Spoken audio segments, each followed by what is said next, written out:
On revient de loin, non? Vous vous en souvenez? Ah oui. Au premier tour. Certains appellent on était jeté en pâture. Oui, on était jeté en pâture. Mais heureusement, vous avez eu une image de la remise des trophées. On a vu le capitaine Max Gradel avec le maillot du Maroc.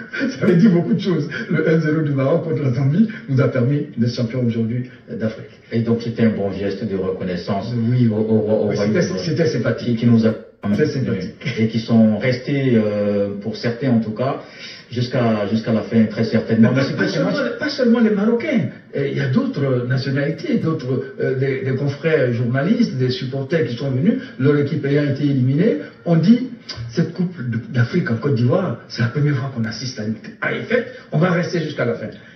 Alors, et nous allons aller justement voir ces 3 buts dans ce match ce soir, la finale de cette 34e édition de la CAN. 2 buts pour la Côte d'Ivoire, 1 pour le Nigeria. Voici les buts à chaud.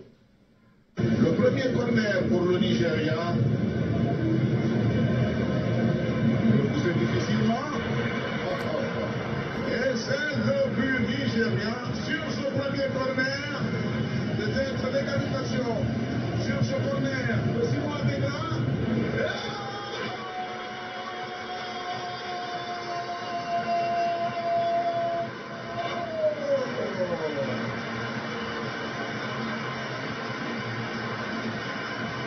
Gislain Bonan est là pour les éléphants de Côte d'Ivoire pour alerter. Adéla qui est passé, Adéla Simon Petit.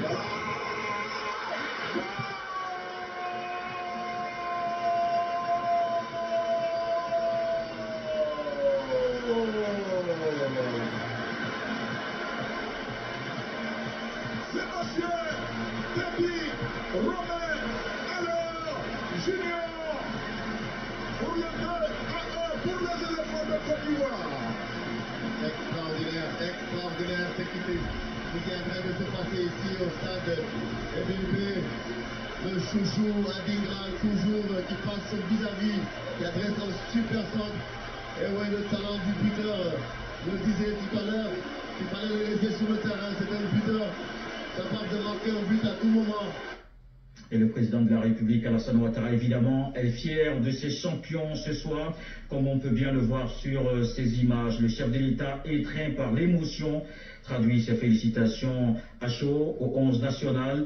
Les éléphants de nouveau sur le toit de l'Afrique permettent à la Côte d'Ivoire, pays hôte de la CAN 2023, de conserver le... Actuellement, nous sommes chauds, parce que ce match, on va gagner au moins 3-1. Ça, là, c'est bon. Ce match, l'entraîneur fort, au hier sorti, c'est bon, on va gagner 3-1. Caissier honore la foi du public. Il sera suivi de Haller à la grande joie des supporters. Un score qui restera inchangé. Ce soir, le continent africain est au... Et bravo aux éléphants. Il y avait surtout cet homme qui est venu comme un sauveur finalement, Faye, après les phases de la catastrophique. Il y a eu un électrochoc à la suite de la défaite contre la Guinée équatoriale. Il fallait faire quelque chose. On a remplacé l'entraîneur, son adjoint qui était Faye, et Faye a bien fait les choses. Heureusement, il a remotivé les jeunes, puisque c'est la même équipe qu'il avait à sa disposition, et cette motivation-là a permis aux éléphants de se rebooster et puis d'oublier l'humiliation dans laquelle ils nous avaient placés. On avait été totalement humilié contre l'équipe de Guinée équatoriale. C'était un score inédit. Oui, inédit pour un pays organisateur. À domicile, on a été vraiment surpris par cette défaite. Les Ivoiriens d'ailleurs étaient très en colère. Évidemment. Et je crois que les joueurs ont compris cela et ils se sont remotivés. Ils ont eu, on appelle ça la résilience. Ils se sont relevés et ils ont dit il fallait qu'on aille jusqu'au bout. Et ils ont réussi ce parcours extraordinaire à partir des 8e de finale contre le Sénégal, champion d'Afrique en titre. Ensuite contre le Mali. Contre le Mali, on jouait à 10 contre 11. Et ensuite contre la RDC. Et puis finalement, cette finale splendide qui nous permet aujourd'hui de fêter dans toute la Côte d'Ivoire. Vous avez déjà montré les images d'Abidjan. J'espère qu'on a les images de l'intérieur. Et bien sûr, et même hors du pays. Ah oui, on a des images. On va vous les montrer. On est ensemble ce soir, jusqu'à X heures. On peut y aller. Eh bien, Monsieur Abonnois, justement, c'est un parcours inédit de résilience, comme a dit tout à l'heure Alain. Absolument, absolument. Il y a quelque chose qui est fascinant également, il y a beaucoup de leçons. Mais vous savez qu'il y a eu beaucoup de prophéties. Et le stade même qui porte le nom de ce grand homme, son Excellence Alassane Ouattara, était donné comme un stade damné. Mais c'est là, c'est au stade Ebimpe que la Côte d'Ivoire soulève la coupe. C'est pour dire que ce pays-là est béni. Quand nous aimons, quand nous chantons à l'unisson, nous remportons des trophées. Et la résilience vient de là. Et on a également vu que le sport, notamment le football, c'est vraiment un facteur de cohésion. C'était vraiment à l'unisson, sans vraiment clivage politique, sans clivage au niveau religion, ethnique. C'était ensemble. À l'unisson. C'était à l'unisson et il faut le faire. Il faut que justement cette victoire qui vient donc de se faire sans embâche continue. Parce que dans le sport, avec toutes ces infrastructures qu'on a eues, il faut qu'après l'économie du sport suive pour que ça ne soit pas un gâchis par derrière. Je pense que les responsables sont là pour veiller à cela, que le sport, n'est-ce pas, qui est facteur d'union, descende jusque dans les petits villages, à les jeunes en demande.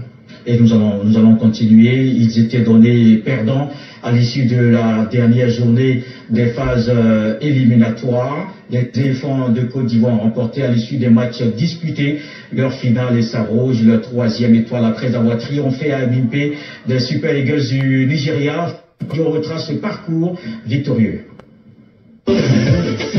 La CAN, c'est chez nous. Le test de la chanson lui le disait que si bien. La Côte d'Ivoire s'arrose la 34e édition de la Coupe d'Afrique des Nations face aux Green Eagles du Nigeria.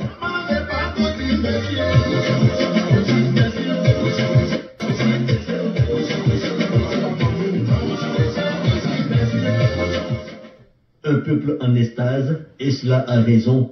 Les Patriotes reviennent de si loin. Voici l'histoire. 13 janvier, cérémonie d'ouverture, et les pieds dans le plat, 2-0 contre la Guinée-Bissau. Youssouf Fadiga, le partisan.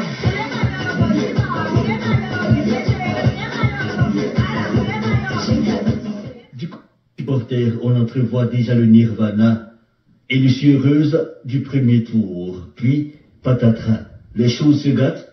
Le Nigeria, monstre sorti du placard, sonne la Lali, suivi le 22 janvier de l'impensable, la déculottée face à la Guinée équatoriale.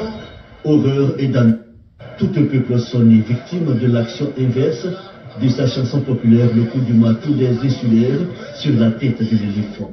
Effet boule de neige, le sélectionneur cède la place à son adjoint et dans la foulée, le Maroc bat la Zambie 1-0, repêchant du coup les Ivoiriens. Revenu d'entre les morts, c'est au nouveau 11 à l'état d'esprit concurrent qui affronte les champions en titre sénégalais. Résultat des courses, victoire, 5 transformations de pénalty contre 4. L'étape suivante, un épouvantail, le Mali, qui au final se révélera être pied d'argile, terrassé dans les ultimes moments par le pays hôte. La Côte d'Ivoire qui s'ouvre le chemin des demi-finales face à la République démocratique du Congo. À part cadencer du bongolo, le bannissement de l'éléphant fait fuir le léopard. Le reste n'est qu'une question de circonstances. Menée 1-0, la Côte d'Ivoire fait le dos rond et pose définitivement sa patte sur la finale. Coup marteau, le vrai a lieu.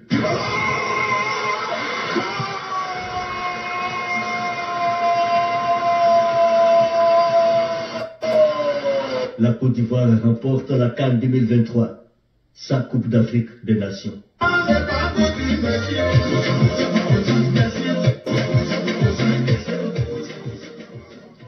Alors, alléluia, j'ai envie de dire que le Nigeria est tombé dans son propre piège. Quand on regarde bien la compte de ce soir. Ben oui, je vais y répondre, mais par rapport au sport,